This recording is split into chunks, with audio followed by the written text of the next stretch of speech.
before you tonight, we are on the brink of victory. Our policies are clear. Our policies are just. Our policies are fully laid out in my book with England price 3 and 6pence from all good booksellers. Our policies are: 1, the right, nay, the duty of every free-born Englishman to grow his own potatoes. 2, an immediate ban on the import of foreign root vegetables into the United Kingdom. And 3, the compulsory scientific measurement of all adult male knees. Not for the true-born Englishman, the bony, angular knee of the so-called intellectual. Not for him, the puffy knee of the criminal classes. The British knee is firm. The British knee is muscular. The British knee is on the march.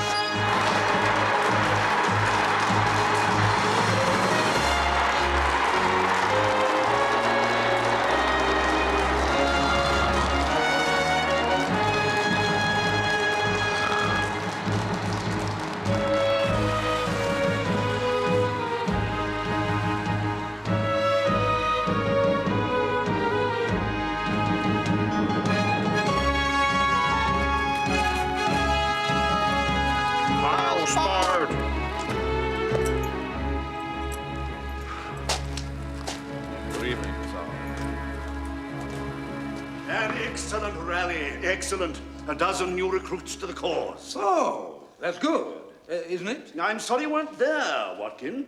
One had hoped that one's best friends would support one in the task of rebuilding Britain. Yes, I'm sorry too. Me night for cataloguing my silver collection. Your collection cannot control your life, Watkin. You must come with me next Thursday when I address the Eagle Battalion at Minchinhampton. Yes, very possibly.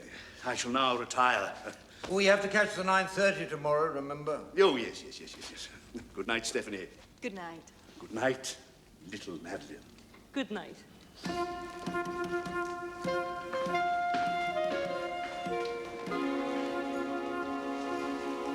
His knees.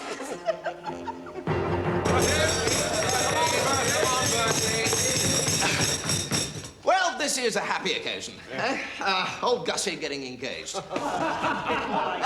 I expect he knows what he's doing. No, but a good egg, Gussie, as we all know, and a persuasive man with a newt. No, but what I've always said is that Gussie and Madeline are made for each other, really. Like kippers and marmalade. Yeah. And I'm sure we all wish them many happy years together over the newt. So, Gussie and Madeline. Gussie and Madeline.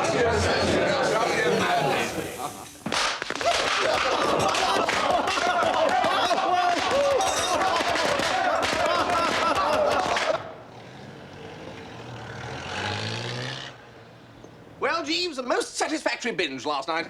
I'm delighted to hear so, sir. Was Mr. Finknottle in good spirits? Poor devil. The sands are running out for Gussie Finknottle, Jeeves. He will shortly have Sir Watkin Bassett as a father-in-law. He's the blighter who fined me £5 for pinching a policeman's helmet. Perhaps Sir Watkin is not so formidable in private life, sir. I doubt it, Jeeves. Slice him where you like. A hellhound is always a hellhound. Is that the papers you've got there? No, sir. It is some literature from the Round-the-World Cruise Bureau. I thought you might care to glance at it. Jeeves, this nuisance must now cease. Travel is highly educational, sir. I cannot do with any more education, Jeeves. I was full up years ago.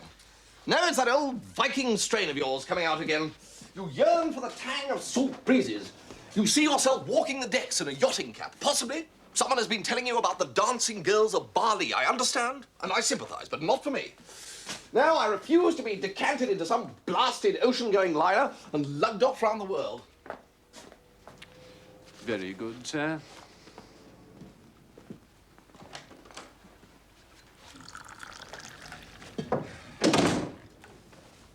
You must understand, Jeeves, that when two men of iron will live in close association with one another, there are bound to be occasional clashes. Very good, sir. Yeah, very well. We'll say no more about it. Any letters today? No, sir. One telephone communication, however, from Mrs. Travers. She will be coming to visit us directly. Oh? I wonder what you would...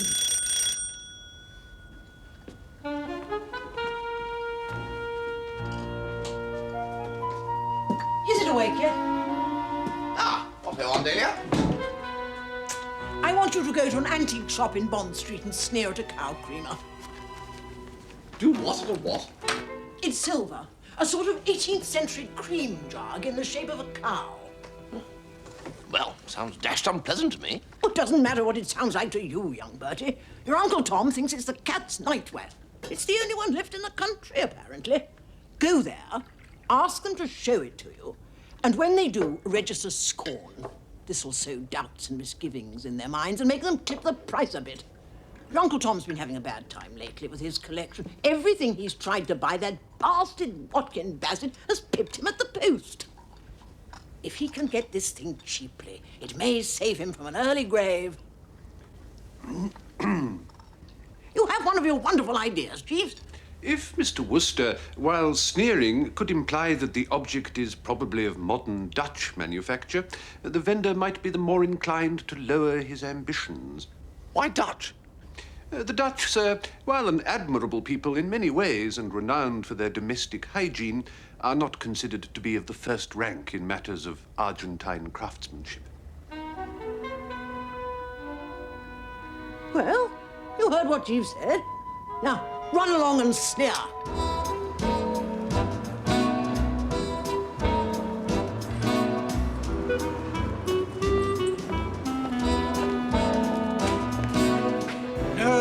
No, I don't think so. I've got another very like this.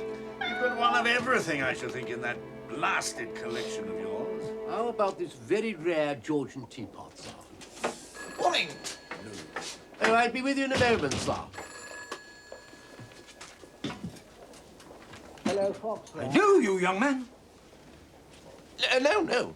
You came up before me once, but not twice. Well- Good. Going straight, eh? Now, let me think. What was it? Of course. Yes. Bag snatching. No. Still all over and done with now, eh? Splendid. Roderick, come over here. Hello. Look at him. I gave him 3 months not long ago for snatching bags at railway stations. It's quite evident. His term in jail has had an excellent effect on him. Quite reformed. Here's a shilling. Don't spend it on drink.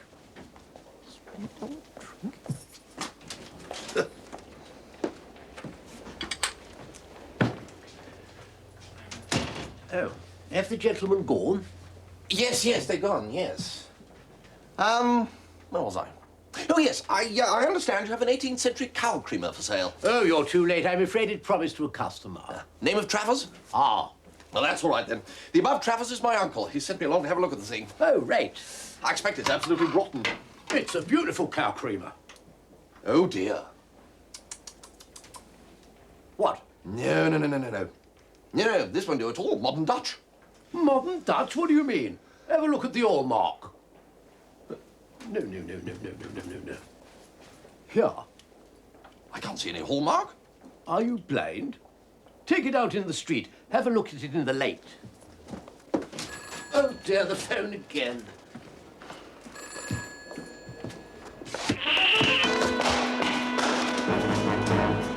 Smash and grab, man, by God! This is the sort of thing that makes one sick at heart, Spode. No. If you'll just let me explain. Explain, call a policeman, Spode. No, you don't understand. I understand far too well. No. All I was trying to...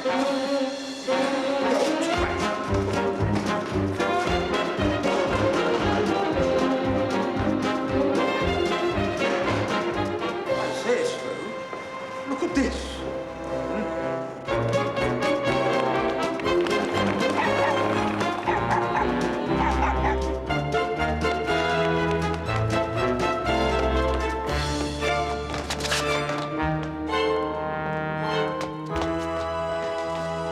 Can I help you, officer? Where did he go? Oh. Right.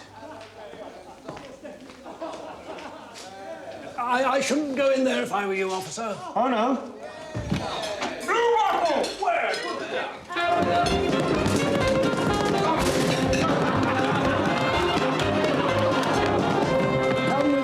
sir.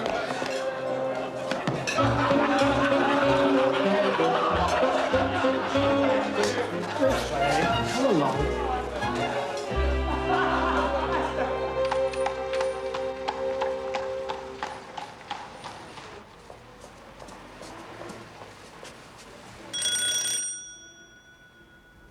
It's her.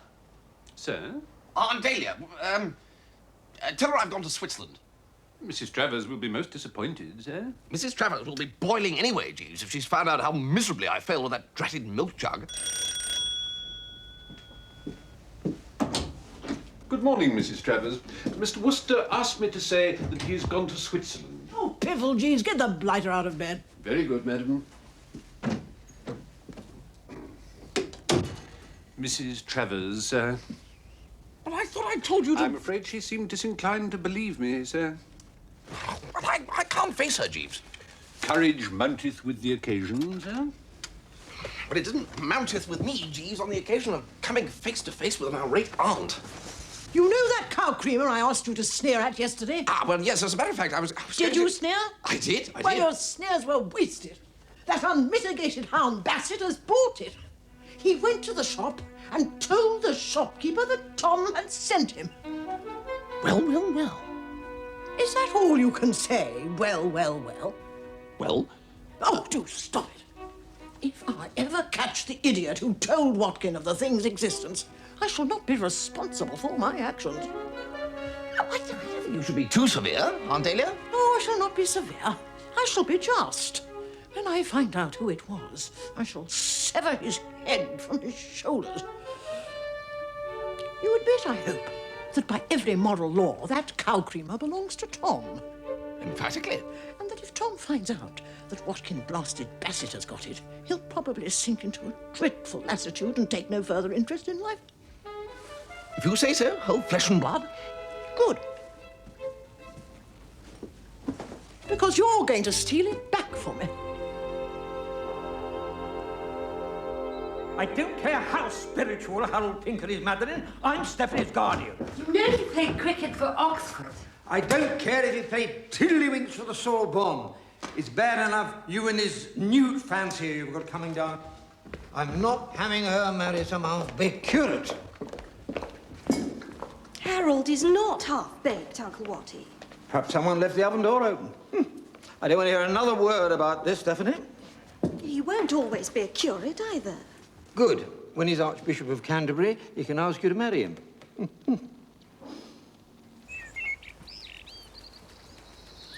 It's no good, Stiffy.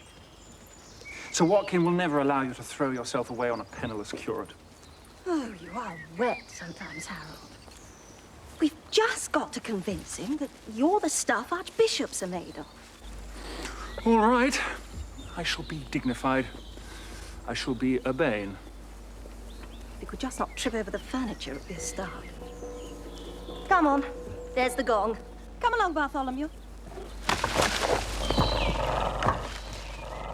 Under the new order, the whole of Wales and Scotland will be given over to the production of the potato. Nothing but potatoes. Nothing but potatoes. Just as Gloucestershire will be entirely laid down to turnips and Wiltshire to beans. Rationalisation is the order of the day. Warwickshire will manufacture umbrellas and shooting sticks, and Norfolk, because of its distinctive topography, motor cars. I don't quite see that, Spode. It has all been scientifically worked out, I assure you.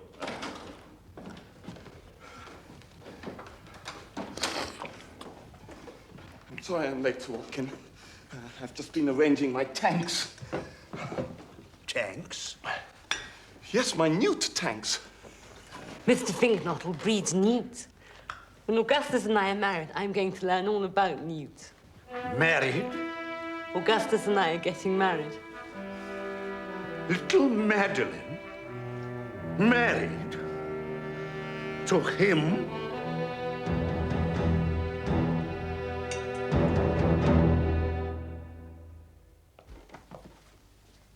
Have you seen Madeline? Gussie, could you help? I don't know. I've got something in my eye, a fly or something. Oh, yes, yes, yes. Why don't you have a look over there at the light?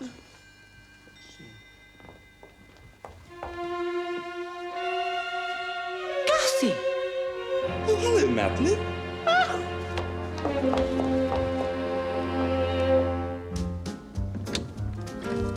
Telegram for Mr. Wooster. Thank you, Mr. Jarvis. A telegram for you, sir? Oh, yes, well, you better read it, Jeeves. Very good, sir. Come immediately. Serious rift, Madeline and self. Unless you come earliest possible moment, prepared lend every effort reconciliation, wedding will be broken off. Reply, Gussie, sir. Ah, well, these are deep waters, Jeeves.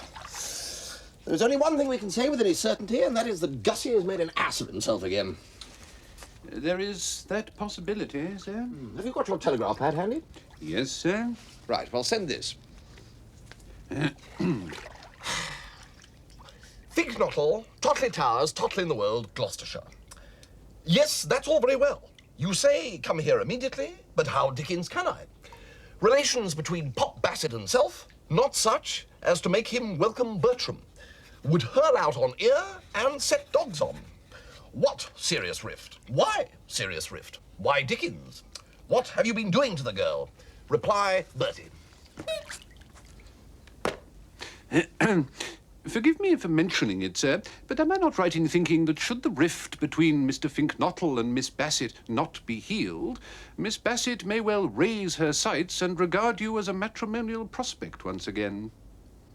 Good Lord, Jeeves, you're absolutely right. Well, we shall have to go down to Totley in person. Send a telegram cancelling that last telegram. I haven't sent this one yet, sir. What? Well, get weaving, Jeeves. Get them both off at once. Yes, sir. Totley Towers might also seem the convenient place, sir, from which to send Mrs. Travers a telegram informing her that we had tried, but regrettably failed, to steal the cow creamer.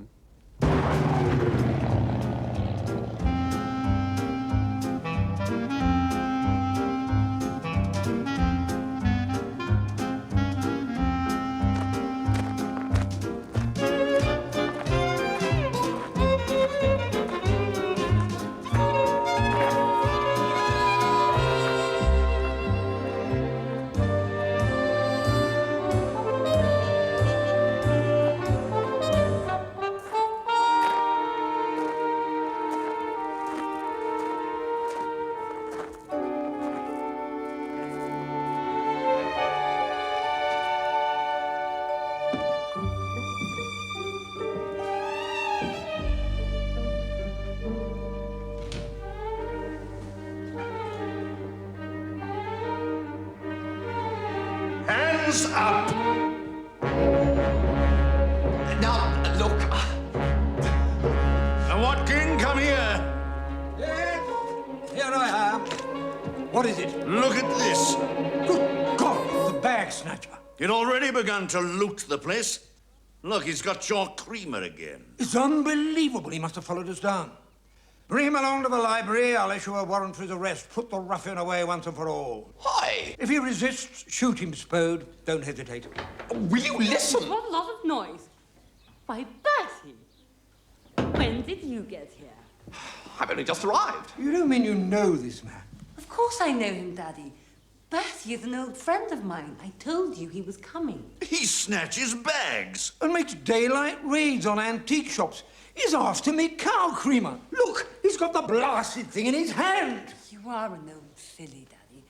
Naturally, your silver would be the first thing Bertie would want to look for. Bertie is Mr. Travers' nephew. What? Tom Travers' nephew? So of course he's interested in silver, just like his uncle. Oh. Come along, Bertie. Anyway, it wasn't bag snatching. It was policeman's helmet stealing. How sweet of you to come, Bertie. But everything's sorted out. I thought I found him flirting with my cousin Stephanie, but he was only taking a fly out of her eye. You know, Bertie, sometimes I ask myself if I'm worthy of so rare a soul as Augustus. Oh, I wouldn't ask yourself rot like that. Of course you are. Now, when Gussie first met you, I said to myself, that's the bird, there she spouts. So, when's the wedding to be? September. Oh, well, I'd make it a bit earlier than that if I were you. You think so? Oh, yes, definitely. Get it over and done with, then it's off your mind. No, you can't be married too soon to a chap like Gussie. Dear Bertie. Always the soul of generosity.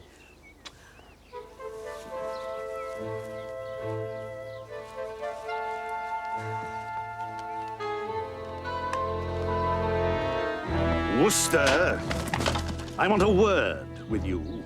Ah, Otto? I have been talking to Sir Watkin Bassett. Oh, yes? We know why you are here.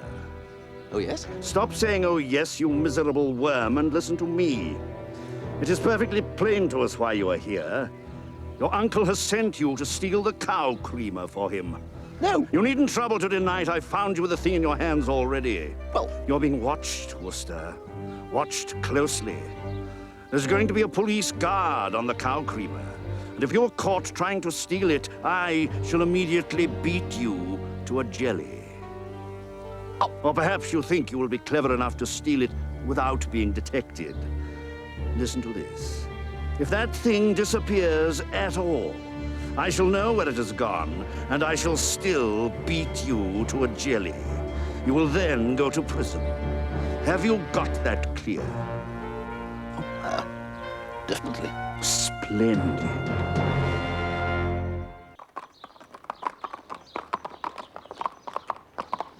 Right, to Aunt Dahlia. I say, look here, this is absolutely impossible. Not to say out of the question. Spode has already threatened, yours truly. Sorry and all that. Oh, about the cow creamer, I mean.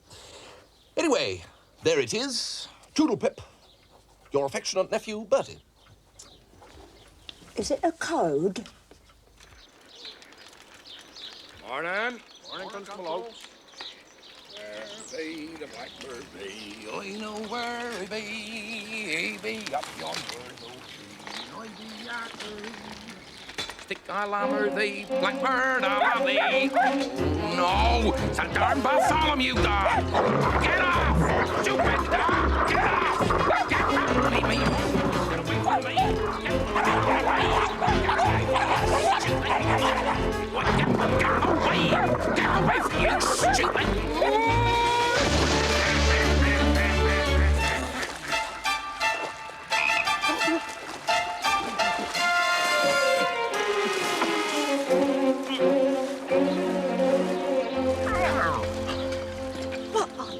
Did you do that for? You might have scared him out of his wits, hurling yourself about like that. Poor old Bartholomew. I must caution you, Miss Stephanie. Did the ugly man nearly squash him flat? I was proceeding along a public highway when the dog leaped at me in a virulent manner.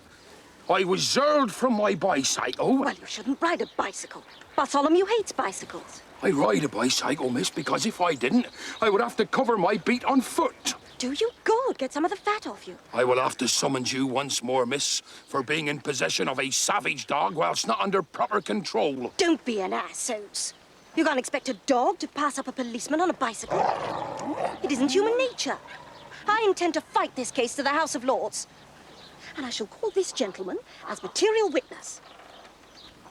Oh, it's you, Bertie. Did you see what happened? Ringside seat? Well, stand by to be subpoenaed. Be that as it may, miss. We'll see about that.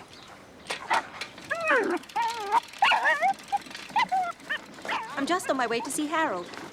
We're engaged, you know. Oh, don't tell a soul. Uncle Watkin mustn't know about it until he's been well sweetened. And who is this Harold? You know Harold. You were at Oxford together. He's the curate here in the village. He talks a lot about you. Harold Pinker. Stinker Pinker? Great Scott! I wonder where he got to.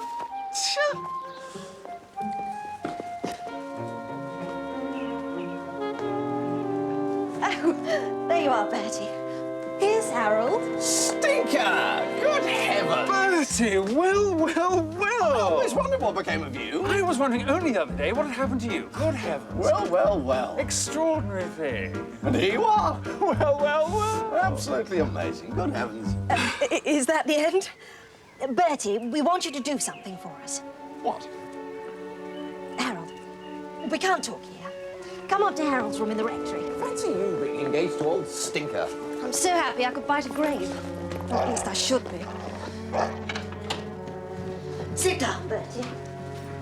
You tell him, Harold.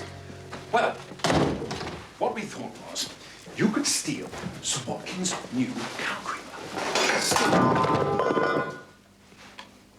What's the point of that? Then Harold can get it back, hand it over to Uncle Watkin, and earn his undying gratitude. Oh, I see. I see. You want me to put on a black mask, break in through the window, snitch this objet d'art, and then hand it over to Stinker. Oh, we hadn't thought of a mask. That's a very good idea, Bertie. And then I go off and do my stretch at Dartmoor. Oh, no, you escape, of course. Then Harold comes back into the house, covered in blood. Whose blood? Well, yours, we thought. There's got to be signs of a struggle to make it more interesting. Midnight tonight, okay? Don't you think it's a wonderful scheme, Bertie? Wonderful. Goodbye, Stiffy.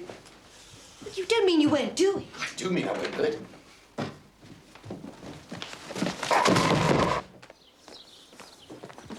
Bertie, I think you're a pig. A pig? Maybe. But a shrewd, level-headed pig. A pig who was not born yesterday and has seen a thing or two. Oh, all right, Bertie. But I think you're jolly mean. I don't know how Madeline can be so fond of you. Now that she and Gussie have broken their engagement, you should show a little interest. She's such a lovely girl. Stiffy, you will understand that I'm implying nothing derogatory to your cousin when I say that there are certain females whom one is prepared to fight off with a blackjack. And it is to this group that your cousin Madeline belongs. Besides which, Madeline tells me that she and Gussie are all hearts and flowers again anyway. Why have you gone all quiet? I'm just trying to straighten things out in my mind. You know, Bertie, if I told Madeline that Gussie really was trying to kiss me the other night... But he wasn't. Well, how do you know? Well, I know Gussie. But if I did tell Madeline that, then it would be over for good between her and Gussie. And she'd probably start thinking about you again, Bertie.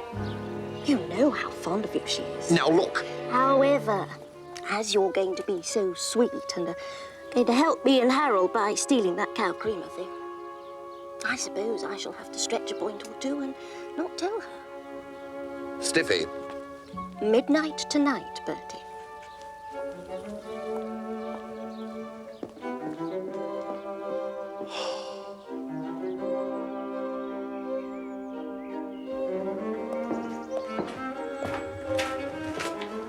Mrs. Travers has arrived, sir. She has a matter of some importance she wishes to discuss with you.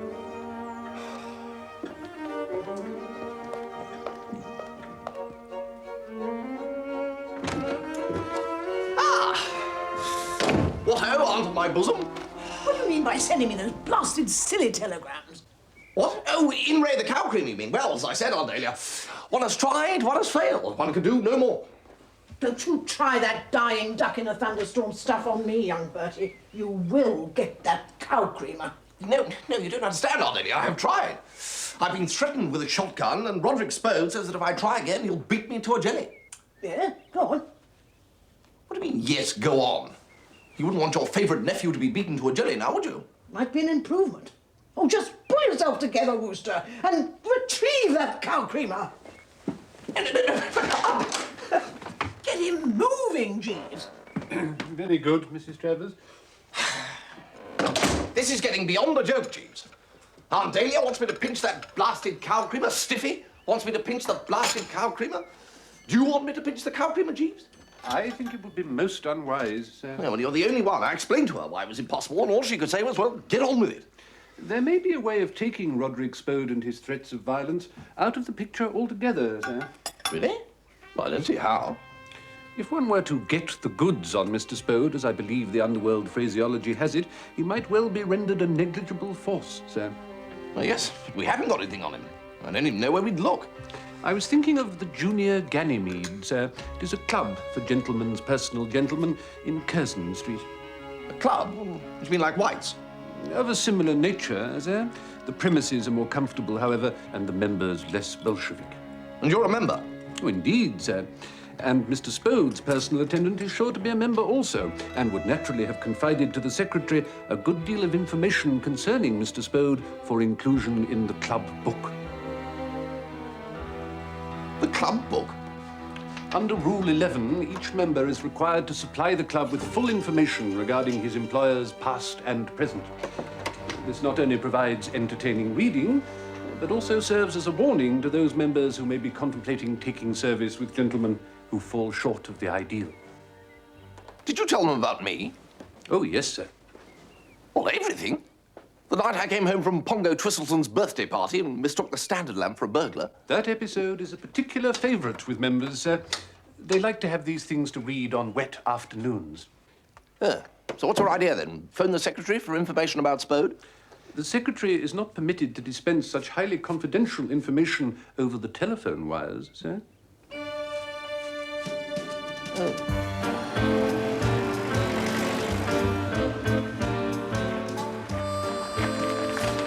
Right, all set, Jeeves? Yes, sir. Good. And for heaven's sake, hurry back. Indeed, sir. Hello, Desmond. Here's some nice antics for you. Come on. Why don't you get up onto your nice rock? But... that is a bit warm, isn't it? What a silly daddy. There.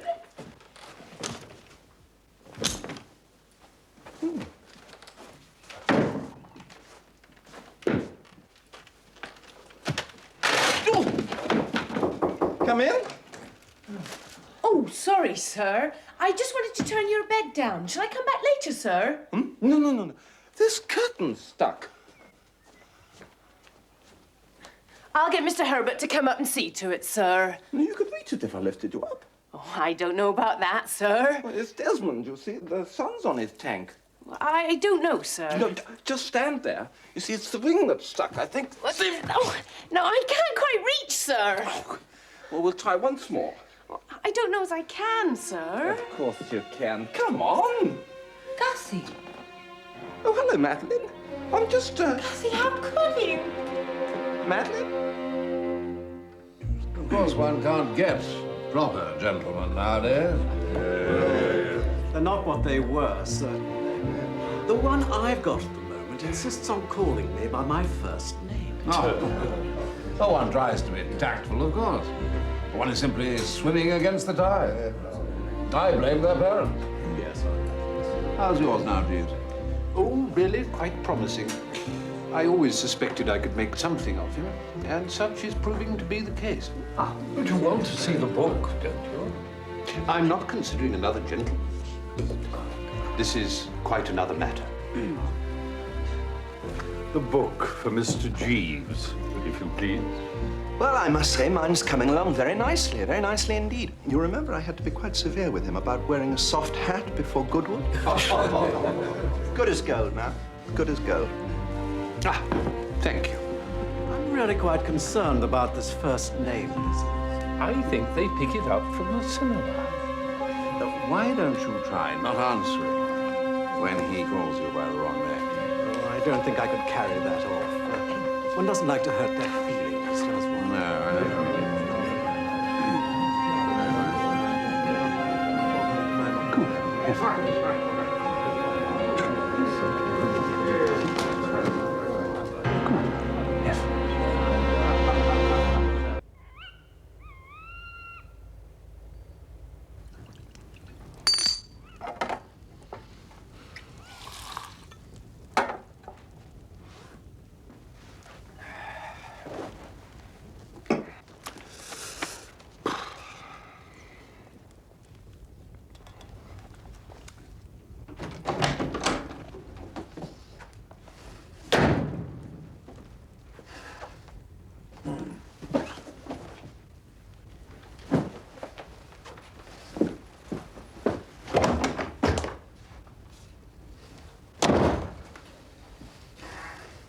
Anything I can do for you, Spode? Why wasn't Finkenottle at dinner? Perhaps he wasn't hungry. I'm looking for him. Oh, right. Well, any message if he should turn up? Tell him I'm going to break his neck. Break his neck, right. And if you should ask why? He knows why. Because he's a butterfly who toys with women's hearts and throws them aside like soiled gloves. Do butterflies do that? Are you trying to be funny? No. Good.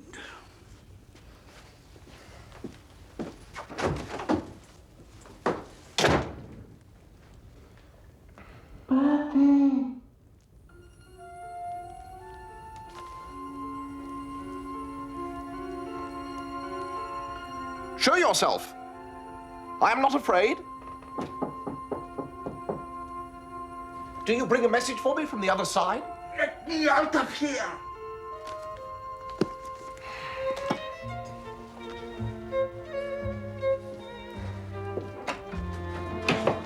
They ought to put handles on the inside of those things. What were you doing in there? Hiding! Why you didn't look in the wardrobe, I can't imagine. I thought these dictators were meant to be thorough. Stop complaining. What's all this about you throwing away Madeline's heart? It wasn't me, it was her. The housemaid was helping me with a curtain. Madeline came in and... Oh, what's the use? How are you on knotting sheets, Bertie? What do you mean, knotting sheets? They do it in books. You tie knots in them and then climb down out of the window. Oh, you're not afraid of Spode. I am. No, there's nothing for it but to start knotting sheets. You're not knotting my sheets. But Bertie, my life is at stake. I don't care. I decline to be a party to this craven scooting. Very well. I shall have to go off and hide somewhere till dawn when the milk train leaves. Goodbye, Bertie. You have disappointed me. Well, you have disappointed me. I thought you had guts. I have, and I don't want Roderick Spode fooling about with them. So, 12 o'clock midnight, you're waiting in the silver room, all right? Yes, I see. In comes Bertie, you let him take the creamer thing, and then you biff him. Biff him. Yes, I see. He has agreed to this now, has he? He hasn't any choice.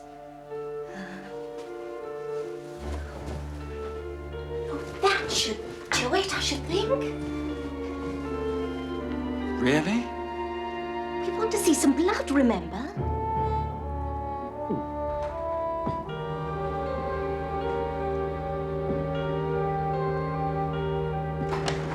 Who goes there?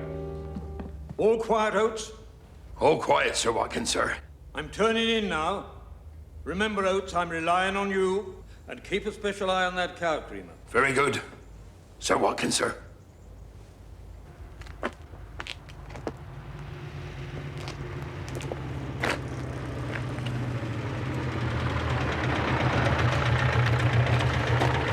Well, what happened, Jeeves?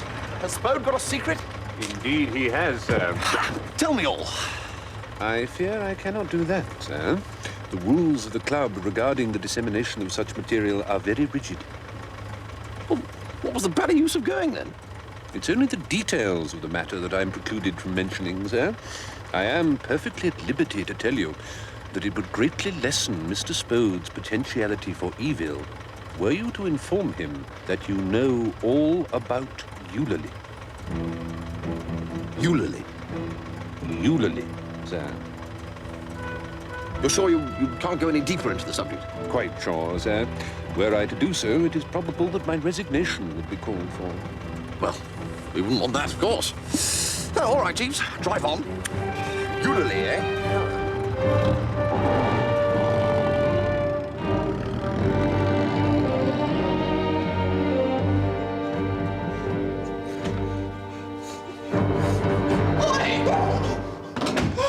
I thought it was Spode.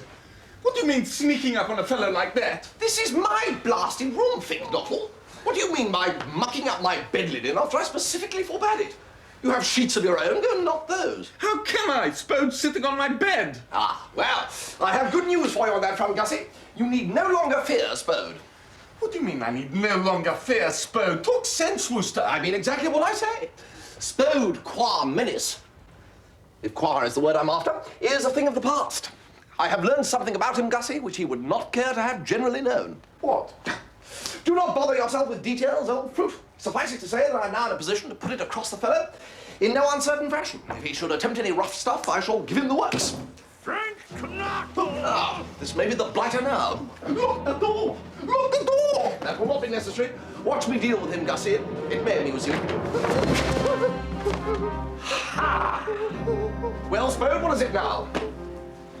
Spode! What do you want? Well, since you ask, I would like to know why the devil you keep coming into my private apartment and taking up space which I require for other purposes. I assume you have a room of your own. Why don't you get back there, you fat slob, and stay there? Did you call me a fat slob? I did. It's about time that some public-spirited person told you where to get off. The trouble with you, Spode, is that just because you've succeeded in inducing a handful of half-wits to disfigure the London scene by going about in black shorts, you think you're someone. You hear them shouting, "Hail, Spode," and you imagine it's the voice of the people. That is where you make your bloomer. What the voice of the people is actually saying is look at that frightful ass Spode swanking about in footer bags. Did you ever in your life see such a perfect perisher? I shall attend to you later. On the contrary, Spode, I shall attend to you now. Spode, I know your secret. Hey? I know all about. Will you know all about what? Euthymol.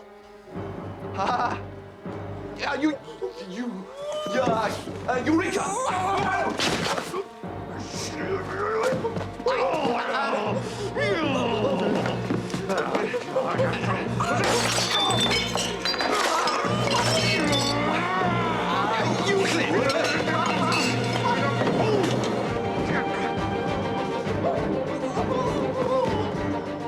Eucalyptus.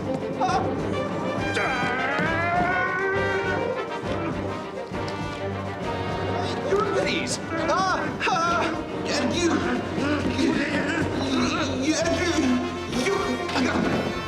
Eucharist. Eunuch.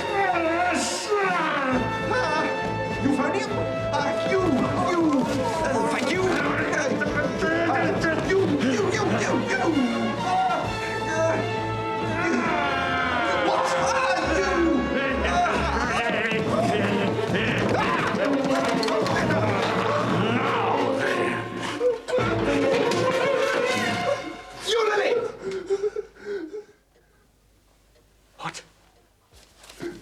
I know all about it, Spode.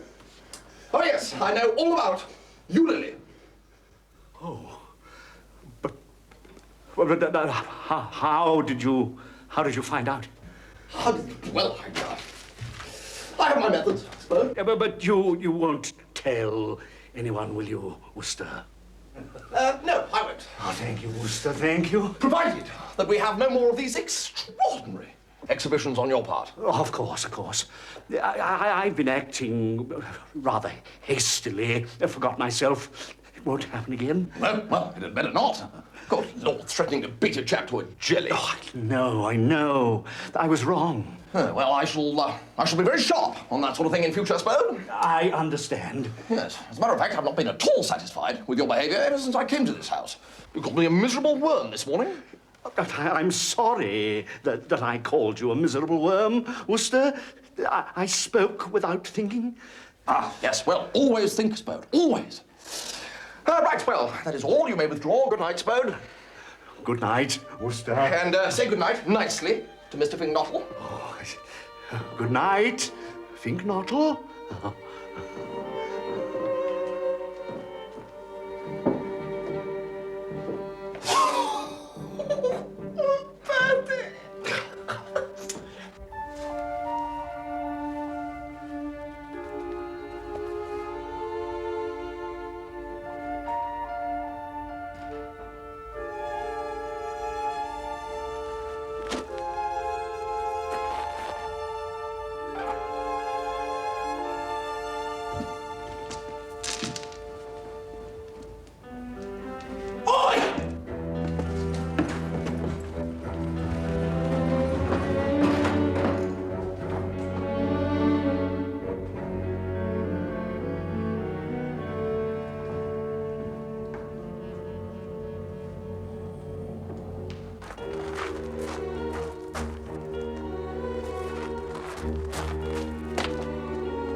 my lords.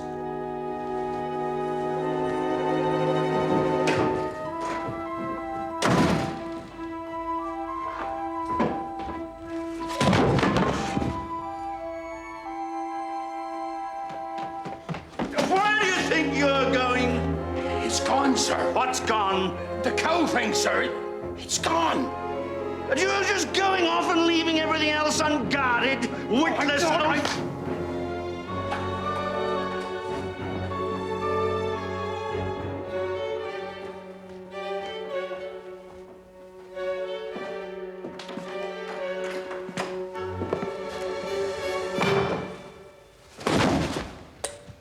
You did it!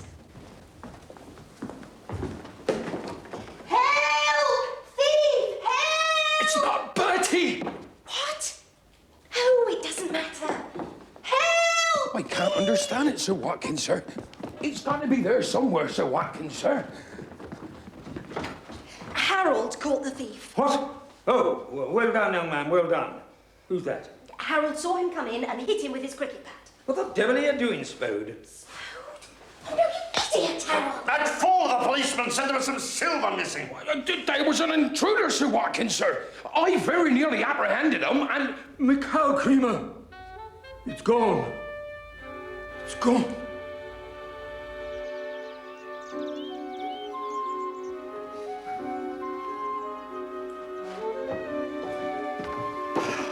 Well? Nothing, Sir Watkins, sir. You searched every room? Every room, every piece of luggage, not a sign. You have trampled on the most elementary rules of hospitality, Sir Watkins. If you are now quite satisfied, I shall shake the dust of this place from my feet. Butterfield, be so good as to call me a taxi. Very good.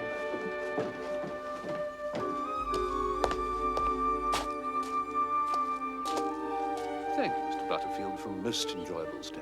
Thank you.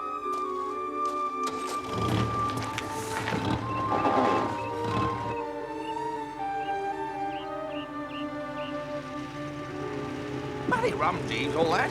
Indeed, sir. Just seems to have vanished into thin air. Everything all right, old kith and kin? Everything's wonderful, thank you, Bertie, dear. Yeah, we were just wondering who on earth could have stolen the cow creamer, weren't we, Jeeves? Indeed, sir. Nobody stole the cow creamer. It was confiscated for return to its rightful owner. Confiscated? Well, who confiscated it? I did. Then I gave it to Jeeves to hide for me. Have you got it, Jeeves? Good Lord.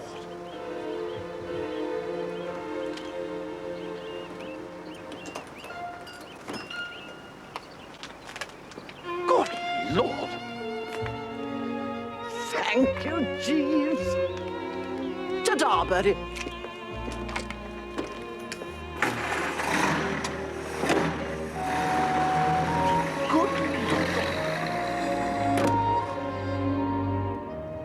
There is just one thing, Jeeves.